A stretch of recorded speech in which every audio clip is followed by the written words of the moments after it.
Assalamualaikum warahmatullahi wabarakatuh. Pemirsa channel terpilih MTA TV dimanapun Anda berada, bersyukur kepada Allah Subhanahu wa Ta'ala atas limpahan karunia nikmat dan juga hidayahnya. Di kesempatan siang hari ini kita bersua kembali dalam program klinik kita, dan tentu saya tidak sendiri, telah hadir narasumber kita, ada Ustadz atau Dokter Tri Wibowo. Kita sapa. Assalamualaikum warahmatullahi wabarakatuh, Dokter. Waalaikumsalam warahmatullahi wabarakatuh. Sehat, Dokter, ya? Alhamdulillah. Alhamdulillah. Dan di kesempatan siang hari ini, insya Allah kita akan membawakan materi pelayanan pasien gigi zaman now. Begitu, Dokter, ya? Betul, ya. Namanya ada perbedaan nanti, Dokter, ya? Ada Dengan ya. Pasien zaman dulu barangkali, ya? Betul, ada. Baik, dan nanti pemirsa juga bisa bergabung atau berkonsultasi bersama kami nanti di line telepon di 0271 6793000 atau di WA SMS di 0811 255 3000. Kita simak terlebih dahulu pemaparan materi dari Dokter Gigi Tri Wibowo. Silahkan, Dokter. Ya, makasih. Bismillahirrahmanirrahim. Assalamualaikum warahmatullahi wabarakatuh. Para pendengar pemirsa yang kami hormati, alhamdulillah pada siang hari ini kita bisa ketemu lagi di forum klinik kita. Dan sebagaimana tadi disampaikan, siang hari ini saya akan sampaikan tentang layanan kesehatan gigi zaman now. Nah, ini kan istilah yang cukup akrab sekarang ini. Kenapa saya sampaikan seperti itu? Karena memang ya kondisinya begitu. Ya, jadi kami menangkap kesan, walaupun mudah-mudahan nggak berlebihan. Jadi kayaknya itu pasien sekarang mungkin lebih pintar daripada dokternya. Begitu, Dokter, ya? Ya, jadi begitu minta layanan ini itu sudah tahu ini nanti dibeginikan. Jadi seolah-olah kita tinggal sebagai tukang melaksanakan tugas dari insinyurnya gitu. Ya, itu makanya saya sampaikan ini juga sudah kami awali beberapa waktu yang lalu. Kami sampaikan tentang perkembangan pelayanan kedokteran gigi dari waktu ke waktu. Yang dulu di forum ini juga kami sampaikan tentang perkembangan utamanya di bidang peralatan, misalnya yang waktu itu banyak saya singgung tentang bor gigi. Dulu awalnya menurut sejarah itu bor gigi cukup manual. Jadi kayak tukang kayu waktu itu juga gini, ada yang diengkol gini. Hampir sama bentuknya. Betul, sama. Karena itu bor juga. Ya. Kemudian berkembang diengkol kayak sepeda itu. Nah, pakai itu. Kalau pakai sepeda untuk di laborat saya masih mengalami waktu sekolah. Tapi kalau di klinik sudah enggak. Nah, di klinik saya sudah mengalami dengan alat bor listrik, tapi yang lama. Artinya yang lama itu yang putarannya masih lambat, ya. Itu mengalami. Kemudian berkembang terus di puskesmas juga muncul alat listrik, tapi yang agak cepat lagi. Kemudian lama-lama muncul alat bor yang kecepatan tinggi, high speed, ya. Yang high speed itu dengan bantuan angin, jadi dengan turbin, sehingga putaran turbin itu kalau kena angin kan kenceng sekali itu. Itu sampai sekarang itu masih cukup bagus, masih cukup layak. Lah, setelah ini muncul lagi yang saya belum pernah ngalami, belum pernah mencoba yang pakai laser. Alat bor dengan laser, tidak tahu itu seperti apa karena saya belum pernah ngalami. Nah, itu perkembangan untuk yang alat bor. Kita tidak membahas perkembangan alat, walaupun banyak sekali juga yang perkembangan alat. Nah, sekarang kita menyinggung perkembangan dari yang penerima layanan, pasiennya. Dari sisi pasiennya, Dokter. Dari pasiennya. Jadi sekarang ini luar biasa, pasien-pasien kita itu karena medsos terbuka luas, layanan kesehatan juga banyak bisa diakses di internet, sehingga pasien-pasien itu kalau pengen mendapatkan layanan dia sudah tahu. Ya, misalnya pengen PSA gitu. Ya, mungkin kami aja singkatan itu ada, mungkin singkatannya loh, ada yang belum familiar. Ya. Kalau perawatan saluran akar oke, sudah, tapi PSA itu belum tentu juga. Ya. Tapi pasien sudah oke, langsung PSA. Oh ya, itu scaling gigi. Dulu pernah saya sampaikan juga tentang scaling gigi, karena ada yang belum begitu paham scaling, ya saya sampaikan. kemudian veneering. Nah, istilah-istilah gitu ada kesan pinter pasiennya daripada dokternya. Kemudian pasang gigi implan, nah itu pasang gigi. Nah, nanti ada bias itu antara pasang gigi implan dengan pasang gigi permanen. Jadi yang ada di pemikiran pasien itu mungkin juga ya perlu nanti akan kita bahas nanti. Nah, sekarang kita mulai yang pertama tadi. PSA, bahasa PSA itu ya, perawatan saluran akar ya. Ada pasien datang ke klinik itu tiba-tiba, "Dok, saya minta PSA." Loh. Tahu-tahu sudah tahu PSA. Loh, apa itu? Ya sedikit banyak bisa menyampaikan tentang oh ya itu berarti nonton di internet. Oke. Nah, cuma yang jadi masalah apa yang mereka lihat di internet, di medsos, di YouTube misalnya, mungkin juga tidak sepenuhnya mereka pahami, ya. Tapi mereka sudah ingin, saya pengen dirawat kayak yang di medsos itu, sehingga datang-datang saya minta di PSA. Nah, padahal yang ditunjukkan kepada saya, ya, sisa akar gigi yang ya sudah sudah sangat-sangat tidak layak untuk dilakukan apapun selain dicabut giginya. Nah, sehingga waktu datang dijawab, oh ini sudah nggak bisa, ini begini rangkaian ini, ada rasa atau nada raut wajah kekecewaan itu ada. Nah, barangkali mereka, wah ini dokternya nggak sepinter yang di YouTube mungkin ya. Jadi ya sudah akhirnya dengan kecewa keluar. Terus masih ada, kalau dokter lain ada, ya monggo silahkan dicari dokter lain, barangkali ada. Ya kita tidak boleh menjawab nggak ada yang bisa itu, jangan. Udah biar aja, karena mendapatkan second opinion itu hak pasien. Yeah. Nah, hak pasien. Jadi mereka berat ke dokter manapun untuk menanyakan, barangkali ada dokter yang bisa atau mungkin ada dengan cara lain yang bisa, ya boleh, tidak apa-apa. Nah, kecuali kalau nanti memang sudah ke tempat lain, kemudian kembali lagi, oh dok ternyata memang betul nggak bisa, lah monggo itu sudah, baru kita terangkan lebih panjang lebar, boleh. Ya. Saya memang lebih senang untuk menyampaikan tentang kasus yang dihadapi itu agak panjang lebar, karena apa? Ya supaya ada pemahaman gitulah, ada pemahaman terhadap kasus yang dialami. Ya, walaupun ini nanti memerlukan waktu dan berakibat pasien yang di belakangnya mesti gerundel. Lama banget ngapain? Nah, kadang-kadang ada tuduhan juga, kalau kebetulan misalnya yang saya lakukan itu terhadap pasien putri misalnya, kok lama banget sih? Ada apa sih? Ada kecurigaan misalnya. Tapi nyatanya pasien laki-laki pun bisa lama. Jadi tergantung, karena memang perlu diterangkan lebih panjang, ya tidak apa-apa. Ya. Ada kalanya juga mbak perawat saya, ada kalanya juga agak gerundel juga. Pasien di luar masih banyak, kok lama banget ya. Tapi kita apa? Bagi saya lebih baik kita layani dengan penuh pemberian pemahaman sepenuhnya, dan nanti tidak ada gerundel, sehingga nanti kalau pasien dilakukan perawatan apapun itu dengan kondisi kesadaran dan penerimaan penuh bahwa memang kasus saya itu harus dibeginikan. Nah itu yang penting itu. Oke. Nah, yang penting jangan menyampaikan atau mengatakan konyol kepada pasien. Ya kalau di YouTube kok bisa, ya sudah silakan berobat ke YouTube sana. Jangan ya. Jangan. Nah, para pendengar dan pemirsa sekalian, jadi ini kondisi yang memang mau tidak mau harus kita hadapi. Ya.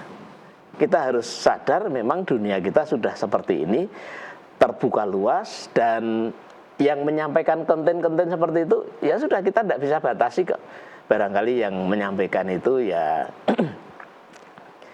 dengan satu dengan satu konsekuensi, barangkali menimbulkan ketidakfahaman dengan sepenuhnya dari yang melihat, karena tidak dijelaskan dengan sejelas-jelasnya, Atau barangkali bagi orang tertentu ya semakin paham bisa juga, yang itu tidak bisa kita hindari. Yang jelas termasuk juga validitas konten itu juga kita tidak bisa batasi ya. Akhirnya ya sudah, yang penting seperti itu kita terima. Kalau ada yang butuh penjelasan kita jelaskan dengan sejelas-jelasnya, sudah ya. Seperti dulu di forum ini juga pernah saya singgung dikit, misalnya dulu dari Menteri Kesehatan pernah menutup tukang gigi, karena tukang gigi itu ya perizinannya dipertanyakan, keilmuannya dipertanyakan, banyak korban gitu kan. Ya. Menteri Kesehatan pernah nutup ya, nutup. Seperti Mbah Dukun Bayi kan juga semakin berkurang dan sekarang tinggal 1-2 barangkali, karena memang eranya sudah beda. Eranya sekarang itu di tingkat kecamatan spesialis kandungan itu sudah ada. Ya. Kalau dulu kan dokter aja tingkat kecamatan masih jarang. Ada ya. Mbah Dukun itu membantu. Nah, tukang gigi juga gitu, sama. Tukang gigi waktu itu karena dokter gigi masih jarang, tukang gigi masih sangat diperlukan. Nah, eranya sudah berubah. Kementerian Kesehatan waktu itu ingin membuka yang legal-legal saja, tapi ternyata ditanggapi lain oleh kawan-kawan di luar, LSM, kemudian yang mewakili rakyat itu juga waktu itu wah sudah luar biasa. Akhirnya oleh lembaga pengadilan dimenangkan mereka. Ya sudah, sekarang kita beda. Sekarang yang penting kita jelaskan secara ilmu kepada masyarakat semaksimal kita, termasuk ini ya, saya sampaikan seperti ini, kita dalam rangka memintarkan atau memberikan pemahaman yang benar pada masyarakat. Setelah itu terserah mereka, itu mau milih yang mana terserah mereka. Nah, milih yang tidak benar, yang kurang betul secara medis, monggo silahkan. Mau milih yang secara medis betul, legal, silahkan gitu. Oke, kemudian itu tadi tentang PSA itu ya, ada kalanya meminta tetapi dengan pemahaman yang agak kurang, sehingga yang mau diminta untuk dikerjakan itu sudah nggak layak untuk dikerjakan, tapi minta, akhirnya mereka kecewa. Nah, tapi imbangannya ada juga yang gigi masih bagus, masih sangat layak dilakukan PSA tadi, tapi datang-datang minta dicabut. Nah itu ya kondisi masyarakat kita masih seperti itu ya. Nah sekarang tentang veneering ya, veneering ini bahasa yang di awam masyarakat apalagi anak-anak muda itu masya Allah luar biasa ya, veneering ya. Hanya saja ada, menurut saya ada sedikit kesalahan. Nah ini di gambar ini ada sedikit kesalahan yang dialami oleh masyarakat, walaupun tidak sepenuhnya salah. Nah, seperti yang di gambar ini misalnya, mereka beranggapan yang namanya veneering itu kalau giginya warnanya agak tidak terlalu putih misalnya, kebetulan ada yang dijual kayak gini, ada dijual gini, kemudian beli lewat online, setelah datang dipakai, anggapan mereka dipakai langsung nyaman. Nah ini padahal ya jelas ukurannya aja beda. Nah, ukuran gigi itu satu dengan yang lain beda, mungkin beda kecil aja, udah nggak bisa masuk ini walaupun beda kecil. Nah, maka pernah ada juga yang datang bawa kayak gini ini minta dipasangkan. Loh ini dapat dari mana? Beli online. Nah, silahkan dipasang sendiri, kalau online itu nggak bisa diapa-apakan ya. Anggapannya begitu beli online dipakai langsung giginya celing. Nah itu ini memang ini ya yang disebut veneering itu yang kayak gini ini. Walaupun sebetulnya ya tidak betul sepenuhnya salah, bukan ya. Bahkan ada juga yang giginya ompong minta dipasang veneer. Nah ini ya inilah layanan kesehatan, akan saya sebut tadi, layanan kesehatan zaman sekarang ini sudah luar biasa ya, sudah luar biasa ya. Nah tentang veneer ini kalau saya boleh pakai bahasa yang lebih mudah ditangkap, itu ibaratnya kayak HP inilah ya, kayak HP ini ya, karena casingnya sudah jelek ganti casing lah itu. ya, ganti casing sehingga nampak baru. Ya. Karena ganti casing berarti merek tertentu, tipe tertentu, itu casingnya ya harus itu tipenya. Nggak bisa dikasih tipe lain atau merek lain, nggak bisa. Ya. Itu. Gigi juga demikian. Jadi gigi itu yang namanya veneer gigi itu individual banget. Ya, individual banget. Bahkan sama-sama orangnya, gigi kanan dipasang gigi kiri nggak bisa. Nggak bisa. Ya. Gigi jejer nggak bisa juga. Harus gigi yang dimaksud satu gigi itu. Ukurannya satu, nggak bisa ditukar dengan ukuran lain. Nah ini maka pada pendengar pemirsa yang kebetulan melihat konten-konten di medsos seperti itu ya harus hati-hati, jangan sampai salah ya, jangan sampai salah, apalagi yang namanya veneer tadi, karena ada saya yaitu tadi datang bawa suruh masang, lah suruh ngapain, dipasang jelas nggak bisa. Nah, diusahakan ya gimana ngusahakannya, karena beda ya, ukurannya beda. Ya, kalau kebetulan ada yang ukuran giginya lebih kecil daripada yang dibeli, bisa mungkin ya bisa dimasukkan, tapi juga nggak sepenuhnya pas, nggak bisa. Gitu. Oleh karena itulah maka monggo nanti yang pengen misalnya punya keinginan untuk dipasang veneer ya individual, satu gigi begitu, jangan sekian gigi bareng masuk, nggak bisa itu ya. Oke, kemudian veneer gigi, tapi di sini jangan tanya biaya loh ya, karena biaya itu juga sangat banyak variasinya, ya, sangat banyak. Ya, beda bahan, beda, ya, beda tempat, beda. Itu nanti makanya kita tidak bicara tentang biaya. Mungkin kalau biaya, mungkin answer-answer yang pernah saya singgung di sini, misalnya yang saya kebetulan yang saya nggak bisa, saya bisa membuat answer-answer, tapi kalau yang saya bisa, saya nggak usah bilang tentang biaya, nggak usah. Kemudian veneer itu ada yang dikerjakan langsung di klinik, gitu ya. Ada yang harus pesan. Artinya pesan itu nanti dikerjakan di laborat, setelah jadi baru dipasang. Tapi ada juga yang dikerjakan saat itu juga. Nah, nanti plus minusnya ada yang jelas. Kalau pengen lebih lengkap plus minusnya apa, ke klinik nanti akan diberikan penjelasan secara detail. Nah, termasuk tadi misalnya gigi ompong ini banyak juga yang gigi ompong pengen dipasang veneer. Nah, dapat veneer, maaf ya, kalau yang gigi ompong dipasang veneer itu rata-rata anak muda.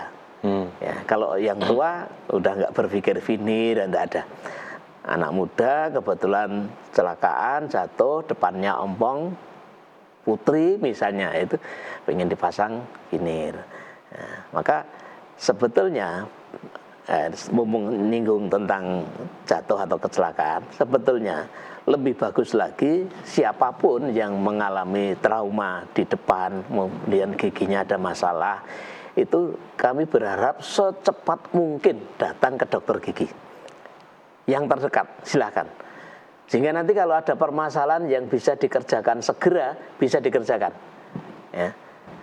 Ada kalanya menunda, misalnya sekarang hari ini kebetulan qadarullah kecelakaan, ada giginya yang bermasalah di depan mungkin sampai jepat misalnya. Nah, dia beranggapan biar sembuh dulu, nanti kalau sudah sembuh ke dokter gigi. Keliru itu. Harusnya secepat mungkin saat itu juga, setelah pengobatan oleh dokter, barangkali trauma yang lain ada, langsung juga saat itu ke dokter gigi. Syukur kalau di klinik ada dokter umum, dokter gigi sekaligus di situ. Rumah sakit juga demikian. Saat itu minta langsung untuk diperiksa dokter gigi. Kalau misalnya ke praktek dokter umum misalnya, hari itu secepatnya juga ke dokter gigi praktek atau kemana yang bisa diakses, sehingga nanti layanan itu bisa secepatnya bisa diberikan. Ya. Ada yang pasca trauma itu ya beberapa jam setelah trauma bisa diperbaiki. Ya.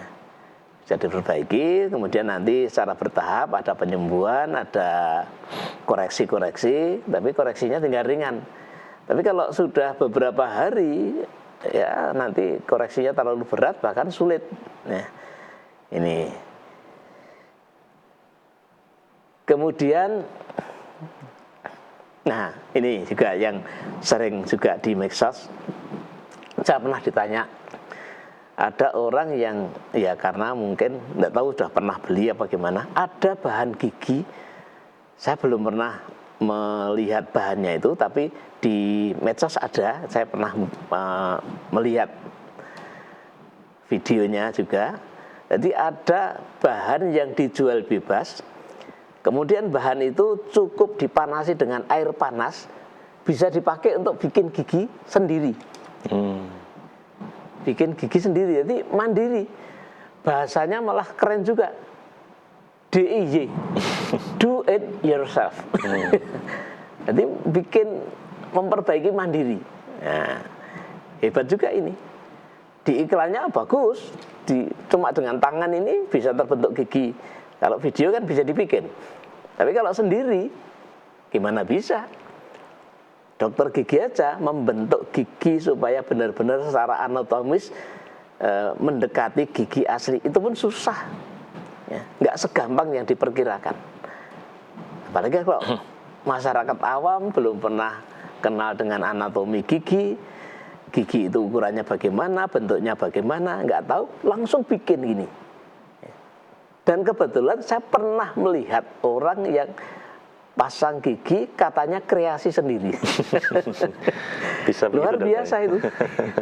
Nah inilah yang saya katakan pasien zaman sekarang itu luar biasa. Baik. Cuma yang jadi masalah, kalau ada masalah itu larinya ke dokter gigi. Nah itu. Pada akhirnya begitu dokter. Iya. Oke. Baik, nanti kita lanjutkan dokter. Oke, iya. Terkait pelayanan pasien zaman kekinian begitu dokter. Iya, iya. Dan pastinya banyak pemirsa yang penasaran juga seperti apa nanti terkait dengan keunikan-keunikan pasien kekinian yang pada akhirnya kembali ke dokter gigi begitu dokter ya. Nanti bisa bertanya di line telepon di 0271 6793000 atau di WhatsApp di 0811 255 3000. Namun kita harus jeda terlebih dahulu, jangan kemana-mana, tetap di klinik kita MTA TV.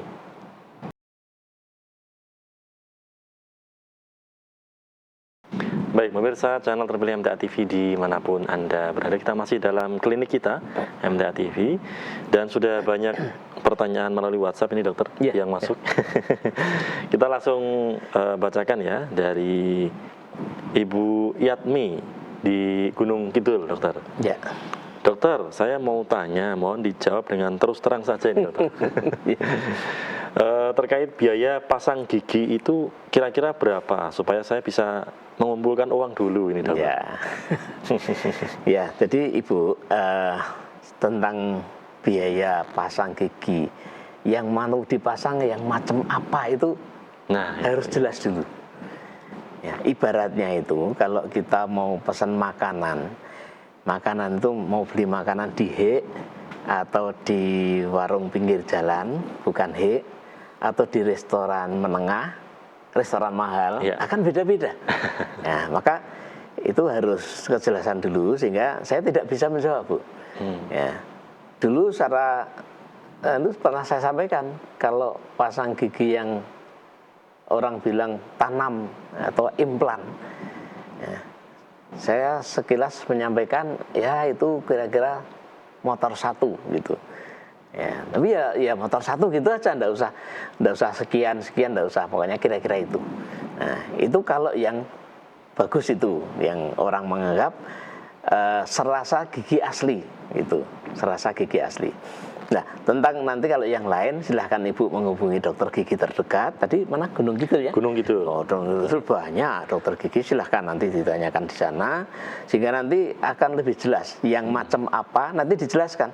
Yang macam ini begini, yang macam ini begini. Kalau ini memang kurang nyaman misalnya, kalau yang ini nyaman, kalau yang itu nanti akan dijelaskan sehingga nanti akan bisa secara detail Ibu akan mendapatkan pemahaman secara jelas sehingga kalau mau pasang gigi nanti betul-betul dengan pemahaman yang sejelas-jelasnya, begitu ya. Baik, demikian ya Ibu Yatmi. Berarti memang harus konsultasi dulu. Betul, gitu, harus dokter, itu. ya. Nggak bisa online. Apalagi pernah nanya juga nambal gigi biayanya berapa? Nggak bisa. Baik. Karena apa? Gigi yang dimaksud itu bisa ditambal apa enggak tahu juga kita. Harus datang, harus dilihat, harus diperiksa gitu ya. Baik, demikian Ibu Yatmi ya, konsultasikan dulu di dokter gigi terdekat di Gunung Kidul, begitu dokter ya. Ya, ya. Kemudian dari Ibu atau Mbak Dwi ini, dokter Ya, di ya. Semarang. Dokter, banyak orang yang mencari informasi kesehatan, khususnya gigi melalui internet. Ya, betul. Nah, bagaimana cara membedakan informasi yang benar dan yang tidak benar? Soalnya sekarang Ya. banyak dokter gigi juga, dokter, yang ya. membuat konten-konten Betul. terkait dengan kesehatan gigi. Ya, baik. Jadi kita harus jeli juga Ibu ya. Yang menyampaikan konten itu kalau dokter gigi mudah-mudahan benar. Ya. Yang jelas itu dokter gigi apa berpakaian dokter gigi. Nah, itu harus juga dijelas dulu. Ya, karena banyak yang pakai gini nih terus menyampaikan konten seolah-olah dia dokter, seolah-olah dia pakar, ya itu harus jelas. Kalau menyebutkan lembaga, mudah-mudahan benar, lembaga kesehatan misalnya klinik atau rumah sakit tertentu lah itu mudah-mudahan benar, karena itu yakin bisa dipertanggungjawabkan. Tetapi kalau tidak, ya saya nggak berani jawab, harus melihat kontennya kayak apa dulu. Ya. Nanti bisa dilihat ini kontennya secara medis bisa dipertanggungjawabkan apa tidak. Kalau bisa, ya oke, mudah-mudahan benar. Tapi kalau tidak, ya harus. Makanya saya tadi menanya dan menyampaikan ini kan juga dalam rangka ke sana. Tapi sudah didului ya sudah, berarti sudah saya sampaikan. Ya, oke. Karena memang sebagai penonton kita tidak bisa mengkonfirmasi langsung. Betul, gitu dokter ya. bisa. Bahkan sekalian ya, tidak apa-apa. Ada seorang dokter gigi itu dimuat di medsos. Jam bukanya ini, layanan yang diberikan ini, setelah dikonfirmasi, dia tidak pernah nulis seperti itu. Tidak pernah. Bahkan ada di antaranya kontennya itu merugikan. Ya. Karena apa? Disebutkan dokter gigi ini jam prakteknya tidak tentu. Nah ini kan merugikan. Karena dokter itu pasti. Artinya pasti itu, misalnya pagi buka jam sekian sampai sekian, sore buka jam sekian sampai sekian. Pasti seperti itu. Kalau ditulis jam prakteknya tidak tentu, ini salah ini. Ini dokter giginya tidak jelas berarti. Tidak tentu. Jadi kalau dia suka buka, kalau nggak suka nggak praktek. Lah itu kan nggak jelas seperti itu. Nah, dan ini pernah juga disampaikan kepada orang yang paham tentang medsos, gitu kan, ingin memperbaiki ini karena yang dia bukan nulis. Disarankan oleh orang yang ngerti medsos itu, nggak usah. Karena apa? Kita tidak bisa mencari siapa. Kalaupun bisa, nanti akan minta imbal balik. Artinya, oke, saya hapus, tapi dengan catatan ini, kayak gitu. Ya, tapi selang berapa lama nanti akan dibalikkan lagi. Jadi nanti bisa jadi kayak ATM nanti. Ya, itu. Akhirnya, ya udah biarkan aja lah. Ya, biarkan. Ya, itu. Berarti memang harus berhati-hati ini ya. Betul, ya. harus. Paling aman memang datang ke dokter gigi paling untuk aman konsultasi itu, iya. dokter ya. Konsultasi gratis. Gratis. Baik, kemudian dari Mas Andi nih, dokter. Yeah. Di Jogja. Dokter, sebagai anak muda saya sering nongkrong di kafe-kafe nih, dokter. Apa dampak sering minum minuman manis, kopi-kopi bagi kesehatan gigi ini, dokter? Ya. Jadi kalau hanya minuman manis ya atau kopi itu bagus kok ya. Bagus, banyak komentar-komentar di kesehatan juga, para dokter juga ada yang menyampaikan bagus kok, dengan takaran tertentu, bukan berlebihan. Nah, manis itu juga tidak apa-apa. Dan maaf ya, manusia itu tidak bisa terhindar dari manis. Makanya kalau maaf misalnya ada ibu yang kebetulan melihat, ada yang minta tolong pada saya untuk nyampaikan ke putranya yang diperiksa, jangan suka makan permen, jangan suka makan coklat, jangan suka. Biasanya saya menolak. Justru yang saya sampaikan beda. Adik boleh makan coklat, boleh makan permen, boleh makan apapun yang manis dengan catatan gosok giginya rajin. Nah, sebelum tidur gosok gigi, sebelum sekolah gosok gigi. Saya sampean begitu. Kecewa ibunya.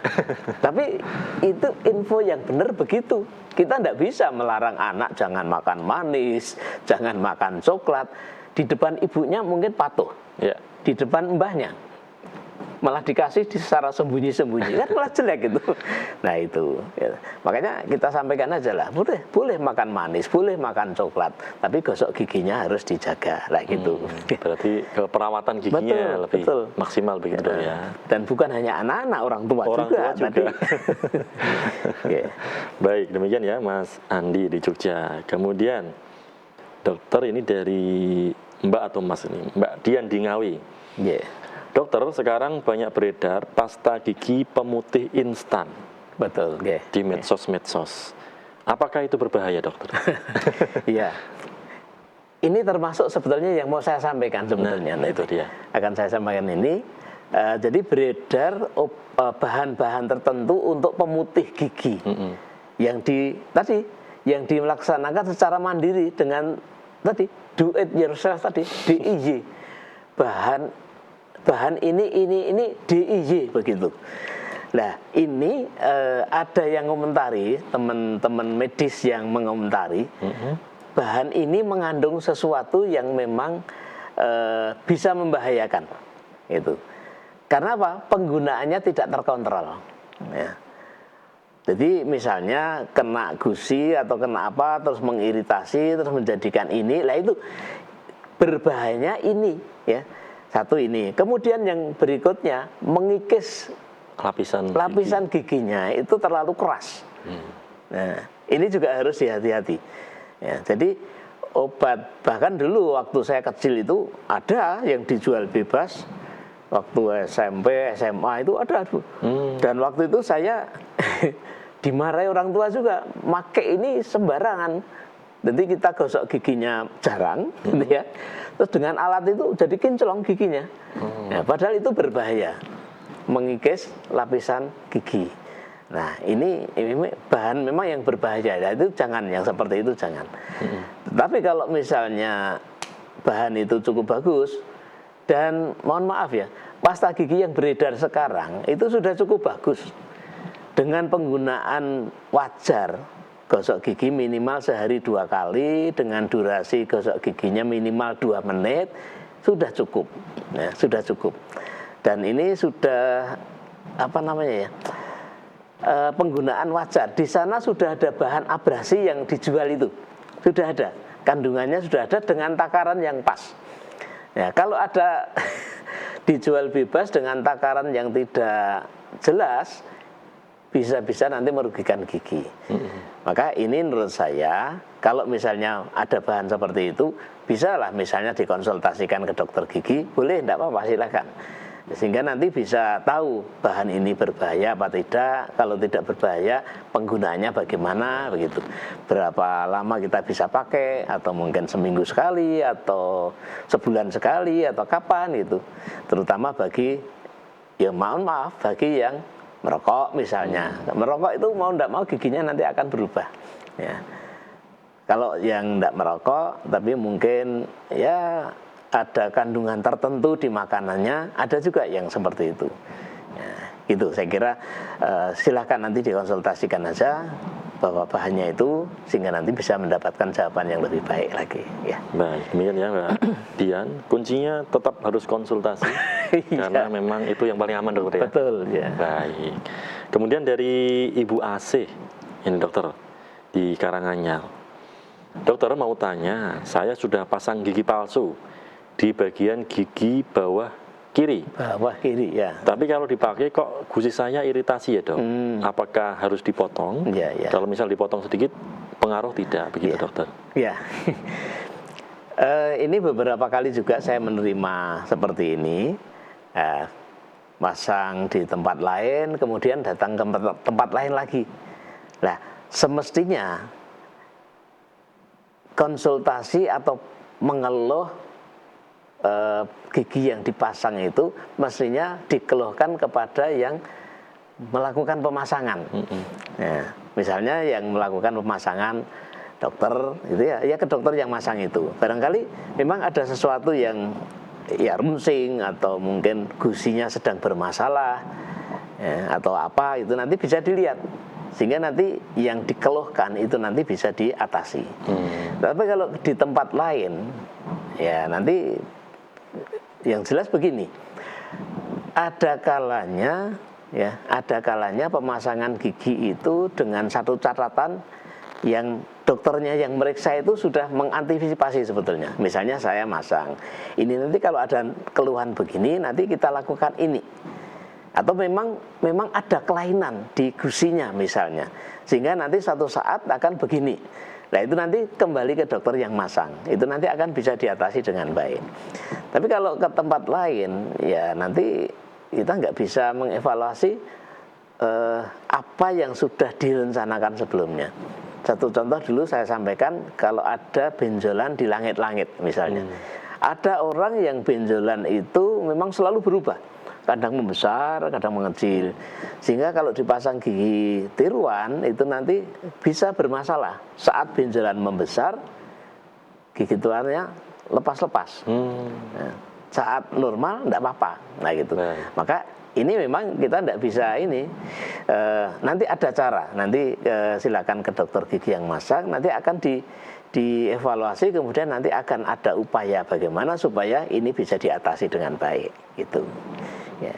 Maka saya sarankan kembali ke yang masang sehingga nanti yang jadi masalah kadang-kadang yang masang tukang gigi. Nah itu kalau itu saya tidak bisa apa-apa. Saya tidak bisa apa-apa. Ya. Baik, demikian ya Ibu Asih di Karanganyar. Ini ada yang nyusul nih dokter, dari Ibu Tati di Sukoharjo terkait dengan memasang gigi tadi dok. Apakah pasang gigi itu di cover BPJS dok? Iya, pasang gigi itu mendapatkan bantuan dari BPJS. Kalau di cover tidak, ya mendapat bantuan dan bantuannya itu ya nggak banyak itu, nggak banyak. Tapi lumayan, lumayan. Artinya lumayan itu ya mengurangi lah ya, mengurangi. Sehingga nanti ini tergantung juga model pasangan apa yang diminta. Kalau yang tadi, yang tanam tadi jelas tidak. Gigi tiruan yang lepasan, iya. Ya. Sehingga nanti silahkan konsultasi ke dokter gigi di mana ibu terdaftar atau dimanapun boleh. Saya pernah memberikan pelayanan masang gigi, padahal dia vaskesnya itu di Kalimantan. Di Kalimantan kebetulan ke Jawa mau pasang, tanya tentang BPJS, saya jawab iya bisa gitu. Jadi dan rupanya setelah saya urus dengan BPJS bisa gitu, enggak. Jadi BPJS tidak memperdulikan anggota vaskes dari mana, luar Jawa bisa gitu. Baik. Begitu dokter ya? Iya. Ini dari Ibu Siti di Sragen, ya? Terkait dengan pasien kekinian nih, yang sering pasang behel ini dokter. Dokter, untuk cewek usia 23 tahun itu kalau pasang behel kira-kira biayanya berapa? Biaya lagi dok? Biaya lagi. Jadi nanti ibu lebih baik langsung konsultasi ke dokter gigi terdekat ya. Nanti akan diarahkan termasuk kasus itu bisa apa tidak. Gitu. Yang penting itu dulu Bu, jangan biaya dulu. Nanya dulu ke dokter gigi, bisa dilakukan apa tidak. Kalau bisa, baru biaya. Sudah kadung, oh biaya sekian Bu, ternyata nggak bisa. Itu kan nanti mengecewakan. Maka silahkan konsultasi dulu. Setelah jelas nanti bisa dilakukan, baru nanti biaya. Silahkan nanti dan ini cukup banyak variasinya. Di layanan di perkotaan dengan di pedesaan akan ada perbedaan. Atau sekarang macamnya banyak juga Bu. Ada yang wah luar biasa bagus. Jadi kalau saya melihat artis itu barangkali pasang behelnya yang model kayak itu, yang kayak artis itu nanti bisa dilihat Ibu di TV. Kalau yang orang biasa begini, nah maka ini nanti dikembalikan kepada person kita dari ingin memperbaiki gigi atau ingin meceng lah gitu. Kalau artis kan memang meceng gitu kan. Kalau kita, saya biasa menyarankan udahlah yang biasa-biasa saja, toh tujuannya sama, hasilnya sama. Sesuai fungsinya. Betul, itu. Baik. Ya, maka silahkan nanti konsultasi ke dokter gigi terdekat, nanti bisa ditindaklanjuti nanti. Oke. Baik, demikian Ibu Siti di Gemolong Seragen, konsultasi ke dokter gigi terdekat begitu. Dokter, tak terasa ini di menit-menit terakhir, Ya. barangkali ada yang ingin disampaikan, dipesankan Iya, kepada generasi kekinian itu. betul. Ini terpaksa beberapa gambar nggak bisa saya sampaikan, barangkali nanti lain kali akan saya sampaikan karena juga dengan keterangan mestinya. Ya. Yang penting kami sampaikan adalah bahwa sekarang itu media sosial itu sangat-sangat luar biasa. Maka kita selektif di dalam memahami, dalam mengikuti, apalagi nanti ke taraf mempercayai. Ya, harus selektif. Ya. Kemudian perlu kami sampaikan juga yang mendapatkan amanah pelayanan di bidang kesehatan gigi itu dokter gigi. Ini tolong ini betul-betul dipegang sehingga kalau layanan itu dari dokter gigi, insya Allah nanti bisa dipertanggungjawabkan. Jangan, dan juga jangan sampai ada kesan menggurui dokter gigi. Walaupun kalau saya mendapatkan semacam itu, saya tanggapi dengan kelakar saja, tidak apa-apa, nggak usah marah, karena memang dunianya kayak gini, kita tidak perlu ini ya. Tapi kalau nanti semacam ada memaksa, saya minta yang begini, padahal menurut medis tidak bisa begitu, ya silahkan bapak atau ibu atau mbak nyari pelayanan yang bisa seperti itu. Itu aja, kalau saya enak aja gitu. Kemudian nah, yang penting mari kita sama-sama mematuhi SOP pelayanan kesehatan. Ya, jangan patuhi SOP medsos gitu. Jadi kalau kita matuhi SOP medsos nanti bisa salah nanti. Itu saja yang bisa saya sampaikan. Terima kasih. Baik, terima kasih Dr. Tribowo atas materi dan ilmu yang disampaikan. Semoga bermanfaat untuk kita semuanya. Assalamualaikum warahmatullahi wabarakatuh. Waalaikumsalam warahmatullahi wabarakatuh. Ya. Baik, demikian pemirsa klinik kita di kesempatan siang hari ini. Semoga bermanfaat dan mohon maaf atas segala khilaf. Kami undur diri. Terima kasih. Assalamualaikum warahmatullahi wabarakatuh.